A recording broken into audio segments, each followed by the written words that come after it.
Hi friends, இன்னைக்கு நம்ம இந்த வீடியோவில் ஆட்டுக்கால் குழம்பு எப்படி செய்யறதுன்னு பார்க்கலாம். வாங்க வீடியோக்குள்ளே போகலாம். நான் இப்போ ஒரு 2 ஆட்டுக்கால் எடுத்து வச்சுருக்கேன். அதை நம்ம இந்த கருப்பாக இருக்கும் அதெல்லாம் நல்லா சுரண்டி எடுத்து கழுவிட்டு முடியெல்லாம் இல்லாமல் நல்லா கழுவி எடுத்து வச்சுக்குவோம். இப்போ அதை ஒரு குக்கரில் போட்டுக்குவோம். இப்போ அதில் ஒரு 1/4 டீஸ்பூன் மஞ்சள்தூள் போட்டுக்கலாம். 1 டீஸ்பூன் இஞ்சி பூண்டு விழுது போட்டுட்டு இதில் தண்ணி ஊற்றி குக்கரை மூடி ஒரு 7-8 விசில் வச்சு வேக வச்சு எடுத்து இப்போ ஒரு மிக்சி ஜாரில் ஒரு துண்டு ஏலக்காய், ஒரு சின்ன துண்டு பட்டை, 2 கிராம்பு, ஒரு அன்னாச்சி பூ சின்ன பீஸாக போட்டிருக்கேன். அப்புறம் 1 டீஸ்பூன் கசகசா, 1 டீஸ்பூன் சோம்பு, ஒரு 5 முந்திரி பருப்பு. இப்போ இதில் ஒரு 1/2 கப்பு தேங்காய் துருவின தேங்காய் போட்டுக்கலாம். இது அப்ராக்சிமேட்டாக ஒரு அரை மூடி தேங்காவாக இருக்கும். போட்டுட்டு இதில் தண்ணி ஊற்றி நைஸாக அரைச்சிட்டு வந்துக்குவோம். இப்போ நல்லா நைஸாக அரைச்சாச்சு. இது இப்படியே இருக்கட்டும். இப்போ ஸ்டவ்வில் குக்கரை வச்சு அதில் 2 டேபிள் ஸ்பூன் எண்ணெய் ஊற்றிருக்கேன். எண்ணெய் சூடாகட்டும். எண்ணெய் ஊற்றி சூடானதும் அதில் ஒரு பிரிஞ்சி இலை, ஒரு ஏலக்காய், ஒரு துண்டு பட்டை, 4 கிராம்பு போட்டு பொரியட்டும். போட்டு பொரிஞ்சதும் நான் ஒரு பெரிய வெங்காயத்தை பொடியாக கட் பண்ணியிருக்கேன், அதை போட்டுக்கிறேன். போட்டு வெங்காயம் நல்லா வதங்கட்டும். வெங்காயம் வதங்கினதும் நான் 2 சின்ன தக்காளி எடுத்து நல்லா பொடியாக கட் பண்ணியிருக்கேன். நீங்கள் பெருசாக இருந்ததுன்னா ஒரு தக்காளி போட்டுக்கோங்க. போட்டு நல்லா வதக்கி விடுவோம். தக்காளி நல்லா வதங்கட்டும். தக்காளி வெங்காயம் வதங்கிறதுக்காக இதில் 1 டீஸ்பூன் உப்பு போட்டுக்கிறேன்.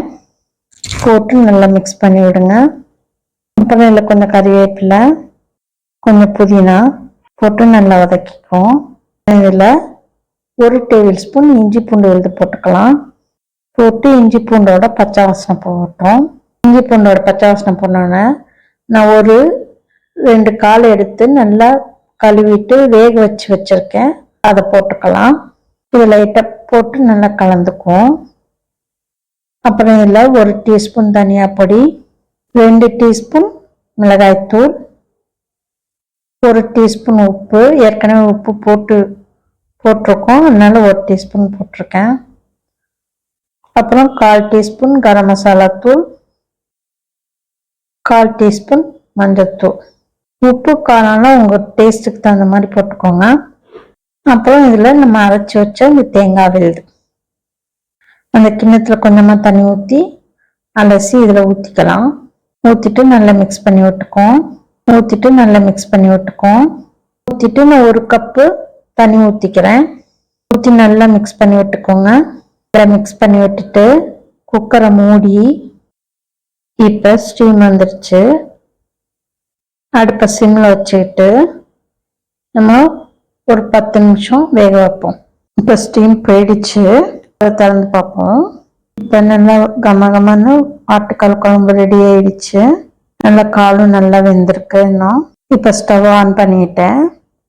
இதில் ஒரு 1/2 டீஸ்பூன் மிளகுத்தூள் போட்டுக்கலாம். போட்டு நல்லா கலந்து விட்டுருங்க. கடைசியாக இறக்கிறதுக்கு முன்னாடி கொஞ்சம் கொத்தமல்லி தழை தூவி கலந்து விட்டுக்கலாம். இப்போ சுவையான டேஸ்டியான ஆட்டுக்கால் குழம்பு ரெடி ஆயிடுச்சு. குழம்பு இறக்கியாச்சு. இது ஒரு கிண்ணத்துக்கு மாற்றிக்குவோம். ஆட்டுக்கால் குழம்பு சாதத்துக்கு, இட்லி, தோசை, இடியாப்பம் இது எல்லாத்துக்கும் ஏற்ற சைடிஷாக இருக்கும். இதை நீங்கள் செஞ்சு பாருங்கள். செஞ்சு பார்த்துட்டு இந்த வீடியோ பிடிச்சிருந்தா லைக் பண்ணுங்கள், கமெண்ட் பண்ணுங்கள், ஷேர் பண்ணுங்கள். அப்படியே எங்கள் சேனலை சப்ஸ்கிரைப் பண்ணுங்கள். மறக்காமல் பெல் ஐக்கானை கிளிக் பண்ணுங்கள். அப்போ தான் எங்களோட ஒவ்வொரு வீடியோவும் உங்களுக்கு நோட்டிஃபிகேஷனாக வந்து சேரும். Thank you friends.